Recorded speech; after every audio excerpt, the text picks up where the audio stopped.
Welcome to the Funky Fact Files, where we share some of the funkiest facts you are ever gonna hear. Is there a nobler cause for starting a war than a pig? Yes, of course. But when it came to a border dispute between the United States and Britain, all bets were off. You see, as you head west of Minnesota, the border between Canada and the United States is a nice straight line along the 49th parallel, until you reach the coast.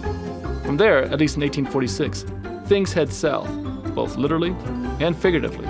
Like all wars involving a pig, the Pig War didn't start with a pig. It was all about land. More specifically, an island known as San Juan. Great Britain wasn't going to carve up Vancouver Island, and so the border had to head south through the Strait of Georgia, and that's where the trouble started. You see, the Oregon Treaty of 1846 left things a little unclear because it states that the border should run along the 49th parallel until you reach the middle of the channel that separates the continent from Vancouver Island, and thence southerly through the middle of the said channel and of the Strait of Juan de Fuca to the Pacific Ocean. It's the thence southerly part that really muddied the waters.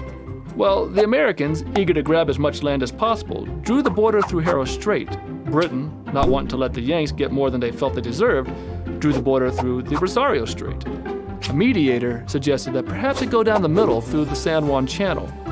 Neither party thought that was a good idea. Meanwhile, as both countries argued, the Brits were quick to stake their claim to San Juan Island and leased the island to the Hudson's Bay Company in 1853 for just 7 shillings a year, which is like $1.75. Under the guidance of Charles Griffin, they brought in 1,300 sheep, a few Hawaiian sheep herders, and you guessed it, pigs. In 1858, gold was discovered in the region, and with that, a gold rush was on. Over 16,000 people flooded the area. Some stayed. 3 of them, Americans, carved out their little piece of paradise on the island of San Juan, the British island of San Juan, as far as the Brits were concerned. One of these Americans was a man named Lyman Cutler. On June 15, 1859, one of Charles Griffin's pigs ate some of Lyman Cutler's potatoes. Cutler didn't take too kindly to this and shot Griffin's pig. From there, things escalated in a hurry. Griffin demanded $100 for the killing of the British pig. Cutler refused to pay because the pig was trespassing and eating American potatoes. And so, what started out as an argument over one dead pig turned into a couple thousand soldiers, 84 cannons, and 5 British warships. American Captain George Pickett was seemingly itching for a fight and declared, "We'll make a Bunker Hill of it."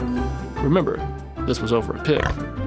While both governments wanted to avoid another war, they weren't just going to hand the land over to the other country. They agreed to scale back their forces to 100 soldiers each, and for 12 more years, they waited for a resolution.